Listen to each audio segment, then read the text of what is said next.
राधे रिदुवंश राधे सिंह जी। राधे राधे। राधे राधे महाराज जी। महाराज जी, मैं फ़ोन बहुत ज़्यादा देखता हूँ। मेरी मम्मी पापा बहुत ध्यान रखते हैं कि मैं फ़ोन ना देखूं, लेकिन मुझसे कंट्रोल नहीं हो पाता महाराज जी। मैं फ़ोन देखना कम कैसे करूँ महाराज जी? आप खड़े होकर के कृपा दर्शन दीजिए। फोन में क्या देखते हो? फोन में ऐसे यूट्यूब या फिर कोई गेम वगैरह। यूट्यूब देख लेता हूँ, गेम देख लेता हूँ, इंस्टाग्राम यूट्यूब में क्या देखते हैं? यूट्यूब पे ऐसे शॉर्ट्स आते रहते हैं। शॉर्ट्स आते रहते हैं महाराज जी, देखते रहता हूँ। उन शॉर्ट में क्या होता है? मैं ट्राई करता हूँ कि ऐसे 2 दिन नहीं देखा, फिर तीसरे दिन अगर कुछ सामने रख के चला गया खुला, खुद पता नहीं, ऐसे कंट्रोल नहीं हो पाता। हाँ ठीक है, आप मोबाइल देखिएगा। सुनो सुनो, अब हमारी बात, आप मोबाइल देखिएगा लेकिन उसमें भक्ति संबंधी देखिएगा। जैसे रामायण का सीरियल है, महाभारत का सीरियल है, या एकांतिक या किसी संत वाणी को, गंदी बात कभी तो देखिएगा नहीं, क्योंकि उसमें क्रम में आता रहता है साइड में भी। तो अब जैसे आप लोगों को चलाना आता है तो फिर उसको क्या इसमें क्या है, तो अगर गंदी बातें देखोगे तो फिर आप गलत मार्ग के पथिक बन जाओगे। और गेम खेलना, समय बर्बाद करना है, उस समय आप काउंटर लेकर राधा राधा नाम जप करो। कितनी देर मोबाइल देखते हो आप? मुश्किल से 2 घंटे। 24 घंटे में 2 घंटे मोबाइल देखते हैं। नहीं, वो तो एक बार में 2 घंटा। सुधार कीजिए बच्चा, नहीं तो क्या है कि अभी आपका पढ़ने का समय, फिर गंदी बातें देखने लगोगे, मोबाइल में बढ़ते बढ़ते जाओगे, फिर गंदी बात की तरफ चले जाओगे। तो हमें लगता है कि थोड़ा समय तो आप देखिएगा, थोड़े समय के लिए तो छूट देते हैं। उसमें जैसे गीता के प्रवचन है, रामायण के प्रवचन है, संतों के प्रवचन है, या अपने स्कूल संबंधी कोई चैप्टर है। व्यर्थ की बातें देखकर क्या करोगे? व्यर्थ में गेम खेल कर क्या करोगे? ठीक है ना? वादा करते हो है? हाँ, अच्छे बच्चे बनो। देखो, भगवान तुमको यहाँ तक लाए हैं तो कहीं ना कहीं तुम्हारा पुण्य बल है जो तुम हमारे सामने आए हो, इसलिए आगे बढ़ो। गंदे बच्चे मत बनो, अच्छे बच्चे बनो। और राधा नाम जप करना, काउंटर खरीद लेना। ना है लेकिन करता नहीं हूँ। नहीं करो, हमारे हाथ जोड़कर प्रार्थना आपसे है कि आप करो। काउंटर रखने से थोड़ी कुछ हो जाएगा, आप उसमें जपिए राधा राधा। कम से कम 1000 नाम जप करोगे आज से, वादा। 1000 बार राधा राधा जब उसमें करोगे, राधा राधा राधा राधा राधा, ये हमारी मांग है। आप इसको 1000 बार कीजिएगा राधा राधा।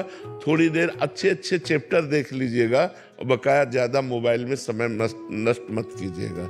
अपनी पढ़ाई में कीजिएगा, घर के कामों में सहयोग दीजिएगा। ठीक है, बैठ। सोनू प्रसाद जी। राधे राधे महाराज जी, आपके चरणों में कोटि कोटि प्रणाम। महाराज जी, नकारात्मक सोच, क्रोध और चिंता को मैं कैसे दूर कर सकता हूँ? नाम जप के द्वारा। जब हमारा राधे मन मलिन राधे होता है राधे राधे। तो निगेटिव सोच फेंकता है, और जब पवित्र होता है तो पॉजिटिव सोच फेंकता है। पॉजिटिव सोच ही को भाव कहते हैं। जब वो पॉजिटिव सोच बहुत बढ़ जाती है तो वो आनंद में मगन होने लगता है। वो भगवान से जुड़ने पर पॉजिटिव सोच बढ़ने लगती है। जैसे शरीर रोग ग्रसित है लेकिन आपका चिंतन पॉजिटिव है, भगवान से सकारात्मक जुड़ा हुआ है, तो आपको व्यथा पीड़ित नहीं कर पाएगी। और आपका शरीर स्वस्थ है लेकिन आप नकारात्मक सोच, निगेटिव विचार वाले हैं, आप जलेंगे, व्यर्थ में जलेंगे। चिंता, शोक, भय सब नकारात्मक सोच का फल है। तो मुझे चाहिए कि भगवान से चित्त को जोड़े। अच्छा, भगवान से चित्त को जोड़ना कोई सरल काम तो है नहीं, कठिन काम है, क्योंकि हमारा चित्त संसार से जुड़ा हुआ है। तो हमें जबान से नाम जप करना चाहिए, राधा राधा राधा राधा राधा राधा। काउंटर ले लो और उससे गिनती करके जपो। आज 10,000 किया, कल 500 और बढ़ा दिए, फिर ऐसे धीरे धीरे। तो आप देखोगे आपका मन प्रसन्न रहेगा। कुछ समय तक तो जलेगा, जब तक पाप नष्ट नहीं होते, फिर मन प्रसन्न रहेगा और आपके पास नाम रूपी धन है। तो जो कामना करोगे उसकी पूर्ति होने लगेगी। हमारा चिंता, शोक, भय नष्ट होने लगेगा कि भगवान है ना यार। कोई भी बात है तो भगवान है ना, वो संभालेंगे ना, भगवान देंगे, भगवान करेंगे। जब हम भगवान से जुड़ जाते हैं तो हमारा बहुत बड़े मालिक से संबंध हो गया, तो हम निश्चिंत होने लगते हैं। इसलिए नाम जप कीजिएगा, और कोई नशा मत कीजिएगा, और गंदा भोजन मत कीजिएगा, जैसे मांस आदि है, ये सब मत कीजिएगा। ठीक है ना? तो आप आनंदित रहेंगे। धीरे धीरे नाम जप बढ़ाइए। काउंटर रखते हो? वो अंगूठी की तरह बस राधा राधा राधा राधा राधा राधा राधा ऐसे जपिएगा, ठीक है। अंजलि तिवारी जी, बिहार। राधे राधे महाराज जी। महाराज जी, बहुत से लोग भक्ति करना चाहते हैं लेकिन उन्हें डर लगता है कि दुनिया उनका मजाक उड़ाएगी, वे आधुनिक समाज में फिट नहीं हो पाएंगे। महाराज जी, भक्ति को बिना दिखावे के अपने आधुनिक समाज में कैसे फिट करें? देखो, भक्ति का सही अर्थ है भगवान से अपना संबंध मानना। किसका प्रश्न है? भगवान से अपना संबंध मानना। तो जैसे हम भगवान से अपना संबंध मानते हैं कि भगवान मेरे भाई, भगवान मेरे पिता, भगवान मेरे पति, भगवान मेरे पुत्र, भगवान मेरे दोस्त, यही भाव, दास्य भाव, सख्य भाव, वात्सल्य भाव, कांता भाव, सहचरी भाव। तो हम भगवान से एक अपना संबंध माने। भक्ति का स्वरूप है सांसारिक संबंधों से हट करके भगवान से संबंध जोड़ना। और जब भगवान से संबंध हमारा सिद्ध हो जाता है तो वही भगवत प्राप्त महापुरुष कहा जाता है। अच्छा, अब जैसे हम तिलक लगाए हैं तो भगवान के दासत्व का तिलक। जैसे एक सुहागवती स्त्री की पहचान क्या होती?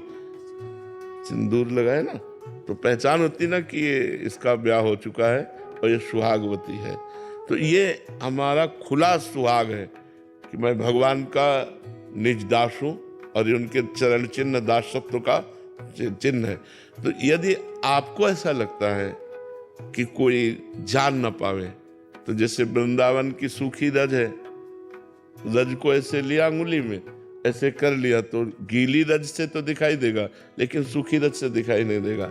ठीक हम कंठी नहीं बांधते, अंदर अंदर राधा राधा राधा राधा राधा जपते हैं तो हमारा मन एक दिन परिपक्व हो जाएगा। फिर ये बात नहीं सोचेगा कि आधुनिक समाज हमारे लिए क्या कह रही है। देखो, गंदे आचरणों के लिए कोई शर्म नहीं करता जहां शर्म करनी चाहिए। अच्छे आचरणों के लिए शर्म कैसी? फिर भी यदि लगती है, लेकिन अच्छे आचरण करो और राधा राधा बोलो, इसके लिए दिखावे की क्या जरूरत है? मान लो हम अंदर अंदर राधा राधा जप रहे हैं और भगवान से अपना संबंध रखे हैं और बाहर से हम कोई भी ऐसा नहीं किए हैं तो हम चलेगा ना, क्या परेशानी है? तो आप नाम जप कीजिए और भगवान से अपनापन कीजिए। मेरे प्यारे दोस्त, मेरे प्यारे प्रीतम, मेरे प्यारे स्वामी, मेरे प्यारे लाडिले, जो भाव कर सको वो जैसा भाव करोगे वैसे ही आपके अनुभव में प्रभु आने लगेंगे। आप तिलक लगाए हैं, कंठी बांधे हैं और गलत आचरण करें, भजन न करें तो भगवान की प्राप्ति थोड़ी हो जाएगी। भगवान की प्राप्ति तो भजन से होगी। अब भजन की पूर्ति के लिए हम लोग ये सब आचार्य परंपरा से जुड़े कि हमारा दासत्व का चिन्ह, गर्दन कटा सकते हैं लेकिन तिलक नहीं मिटा सकते। ये कोई खिलवाड़ नहीं है, ये भगवान के दासत्व का चिन्ह है। अच्छा, कौन सा आधुनिक डिपार्टमेंट है जो यहाँ ना आता हो? तो हमें तो लगता है हर डिपार्टमेंट आदर करता है तिलक का। क्यों? अगर आदर ना करता तो यहाँ के मस्तक न झुकाता। यहाँ के मस्तक झुकाने का मतलब भगवान और भगवान के दासत्व का आदर कर रहा है समाज। हमारे स्वामी का आदर हो रहा है, हमारे भगवान का आदर हो रहा है। तो हमें लगता है आधुनिकता कितनी भी बड़ी हो लेकिन अध्यात्म से बड़ी नहीं है। अध्यात्म के आगे सब सर झुका रहे हैं तो हमें शर्माना नहीं चाहिए। हाँ, कुछ जैसे बहिर्मुख लोग उपहास करेंगे, बड़े भगत बनते हो, तिलक लगाए हो, कंठी बांधे हो। अगर आपको इतनी हिम्मत नहीं है तो आप अंदर अंदर नाम जप करके अपना कल्याण कीजिए, बाहर आप ऐसा मत कीजिए। सुनीता वाजपेयी जी, कानपुर से। राधे राधे महाराज जी। महाराज जी, क्या वृंदावन धाम में रहने और ब्रज 84 कोस में रहने का फल एक ही है? हाँ, एक ही है। जैसे शरीर और शर एक ही ना, तो संपूर्ण ब्रज 84 कोस भगवान का शरीर है, वृंदावन मस्तक है। तो हम रहे तो वहीं रहे हैं। ब्रज 84 कोस ये भगवत स्वरूप है। तो 84 कोस में जो ब्रजमंडल है ये भगवान का श्रीअंग है, स्वयं भगवत स्वरूप है। और वृंदावन मस्तक है, ये भगवान का मस्तक है। तो इसलिए कहीं भी विराजमान रहो, भगवान का नाम जप करो, भगवान नाम कीर्तन करो, भगवत कथा सुनो। धामवास का यही फल है। तो इसी से भगवत प्राप्ति हो जाती है। विपिन जी, यूएसए से।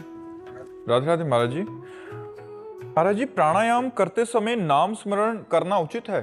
हाँ, नाम जरूरी है, नहीं तो प्राणायाम किस बात का। प्राणायाम करते हुए नाम या प्रणव, गुरुदेव ने अगर प्रणव दिया हो तो प्रणव, नहीं तो नाम उच्चारण करते हुए। रेचक कुंभक पूरक है ना, उसमें तो नाम के अनुसार ही तो घसीटा जाता है। मान लो 8 नाम लेते हुए हमने घसीटा, तो 16 नाम लेते हुए रोका, फिर 32 नाम लेते हुए छोड़ा, तब वो प्राणायाम बनेगा। तो ऐसे ऐसे नाम तो जरूरी है, बिना नाम के साधना किस बात की। तो भगवान नाम जब करना चाहिए प्राणायाम के समय। रोशन जी कर्नाटक से। राधे राधे। राधे राधे महाराज जी, श्री जी की कृपा से आप हमारे लिए एकांतिक वार्तालाप करते हैं। मुझ जैसे अनेक भक्त सत्संग एवं एकांतिक वार्तालाप में उत्तर मिलने के बाद भी कई भक्त व्यक्तिगत रूप से वही प्रश्न का अपने लिए उत्तर चाहते हैं। यद्यपि महाराज जी, क्या जो आप उत्तर देते हैं वो सभी के लिए? सभी सार्वजनिक उत्तर देते हैं। होता पर्सनल प्रश्न है, लेकिन आप जैसा प्रश्न लाखों का हो सकता है, तो इसलिए लाखों को उत्तर मिल जाता है उस बात का। बहुत से ऐसे प्रश्न हैं, लगभग ऐसे प्रश्न हैं जो सार्वजनिक होते हैं। हमारे यहाँ पर्सनल लौकिक प्रश्न का महत्व नहीं है। जैसे आप अपनी गृहस्थी संबंधी पर्सनल, तो हम उसका आदर नहीं करते। आध्यात्मिक पर्सनल भी सार्वजनिक होता है। आध्यात्मिक पर्सनल जो आपको समस्या हो सकती है वो कई साधकों को हो सकती है। तो हमारे यहाँ तो भागवतिक प्रश्नों का ही उत्तर, कभी बीच में कोई टपक पड़े ऐसा कोई जो समाज सुधार के लिए हो तो भले, नहीं तो हम आध्यात्मिक उत्तर इसके अलावा ये सब प्रपंच वाली वार्ताएं नहीं। तो प्रपंच वाली वार्ता में पर्सनल हो सकता है, लेकिन आध्यात्मिक तो सार्वजनिक ही होता है। महाराज जी, कई बार ऐसा होता है कि आपके शिष्य महाराज से सुनने के उत्तर बाद मन संतुष्ट नहीं होता। कोई प्रश्न का उत्तर जैसे बाहर किया तो उसका उत्तर शिष्य ने दे दिया, जो वही जो आप बताते हैं जैसा, बट उनको लगता है कि वही प्रश्न का उत्तर महाराज जी के श्रीमुख। ऐसा आपका ही नहीं, ऐसा हमारा भी सबका होता है। तो हमारी चूंकि प्रबल श्रद्धा गुरु चरणों में या संतों में जिनमें होती है, तो हमें लगता है यही बात अगर वो कह दे तो हमारा विश्वास दृढ़ हो जाएगा। हाँ, तो उसमें कोई बात नहीं है, कोई दोष दर्शन नहीं है। वो हमारी श्रद्धा और विश्वास का विषय होता है। और वही बात पढ़ने में आती है, वही बात और सुनने में आती है, लेकिन जिस पर हमारा विश्वास होता है वो जब वो बात बोल देता है तो हमारे जीवन में उसका प्रभाव पड़ जाता है। जी। शिवांगी सिंह जी नोएडा से। राधे राधे महाराज जी। महाराज जी, जो पूजा मैं करती हूँ, क्या भगवान उस पूजा को स्वीकार कर रहे हैं? इसका मेरे हृदय में प्रमाण कैसे मिलेगा महाराज जी? एक एक सेकंड का निरीक्षण भगवान समस्त चराचर जीव का कर रहे हैं, एक एक सेकंड का। वेद कहता है विश्वतश्चक्षु, वो विश्व रूप नेत्रों से सबको देख रहे हैं।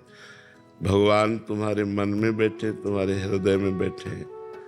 जब हमसे कोई गलत क्रिया होती है तो उसका हमको दंड मिलता है कि नहीं मिलता? तो जब हमसे अच्छी क्रिया होगी तो उसका भगवान देखते हैं कि नहीं देखते? तो हमारी एक एक चेष्टा को भगवान देख रहे हैं, ये हमें विश्वास करना होगा। अब आपकी पूजा सही हो रही है, इसका आपको कैसे पता चले? जब पूजा करते करते ऐसे भाव आने लगे जैसे हम अपने बेटे को दूध पिलाते हैं, अच्छे पकवान पवाते हैं, तो हृदय कैसा शीतल होता है। और थोड़ा ले लो, और थोड़ा लो, और जब अच्छे से वो पा लेता है तो पा हो रहा है, लेकिन शीतलता माँ को पहुंच रही है।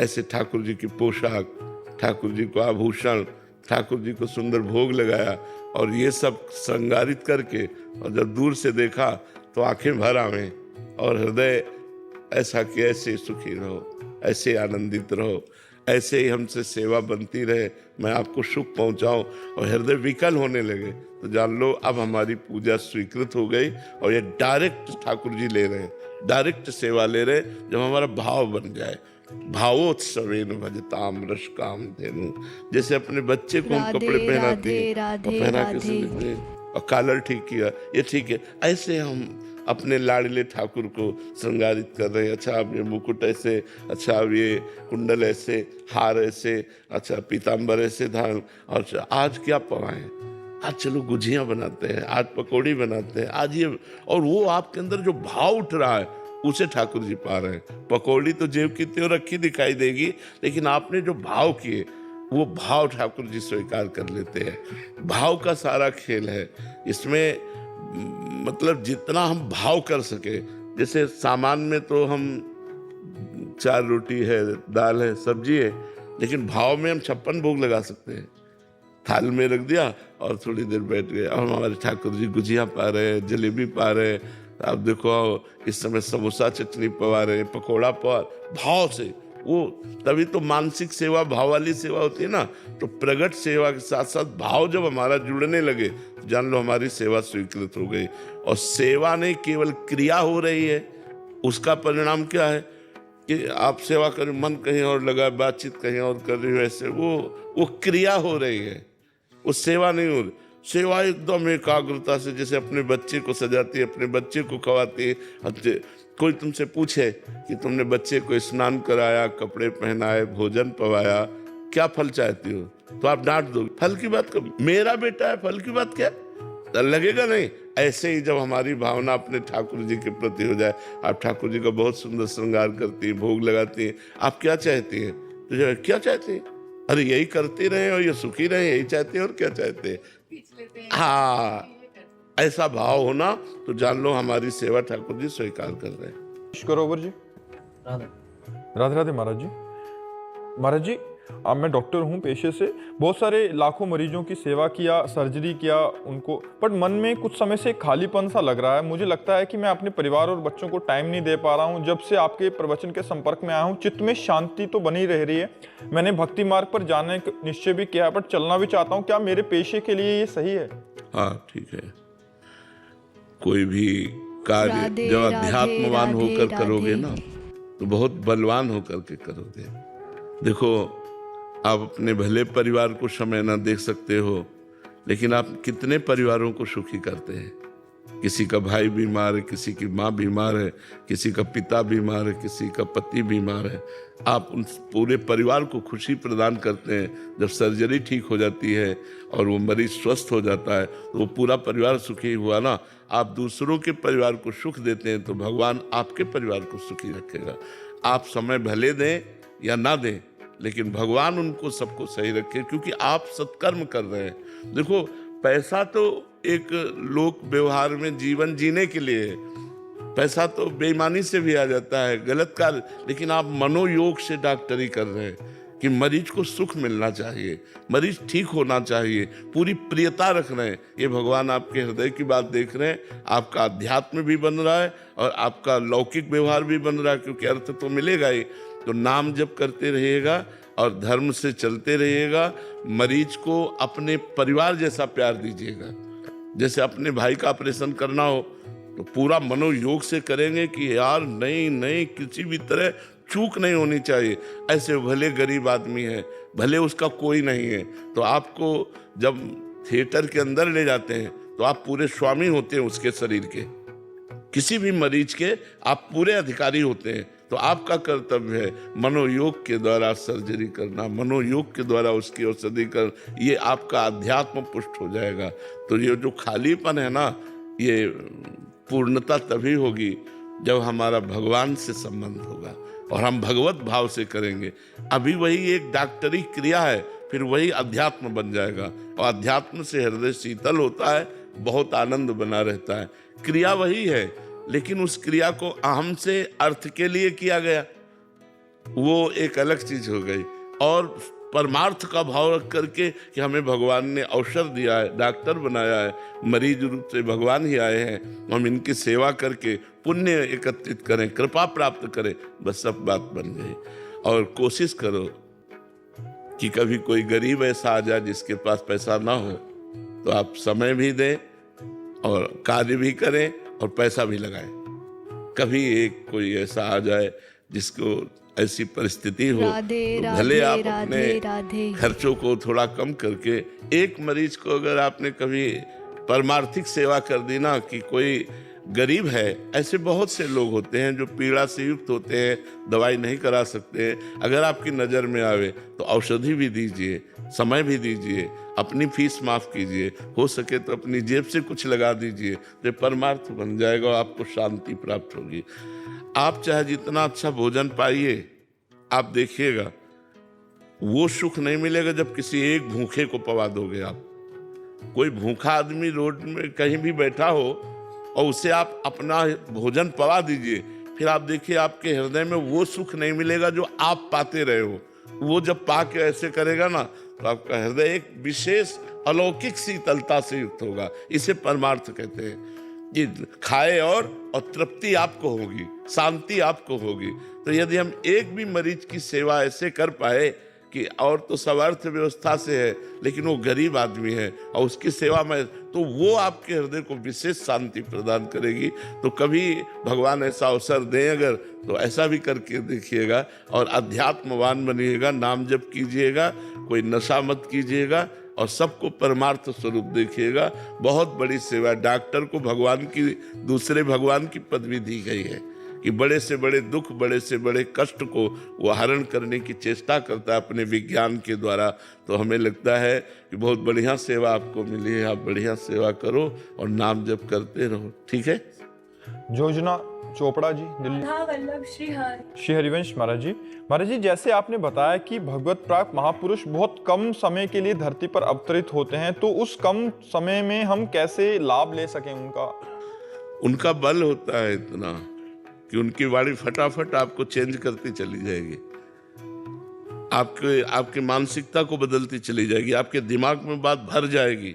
जो समझाना चाहते हैं वो ज्यादा समझाने की चेष्टा नहीं होगी, उनके एक एक शब्द आपके दिमाग में गूंजने लगेंगे और आपको वहीं खड़ा कर देंगे जहां वो चलाना चाहते हैं। अब वो चले गए तो शब्द काम करेंगे, उनके गुरु के शब्द वचन काम करते हैं। सबरी मैया को जब जाना था उनके गुरुदेव को, तो सबरी मैया ने कहा, भगवान इस अरण्य में कोई मुझे प्यार नहीं करता, सब ऋषि नफरत ईर्ष्या आदि से, आपने स्वीकार किया, आप जा रहे हो।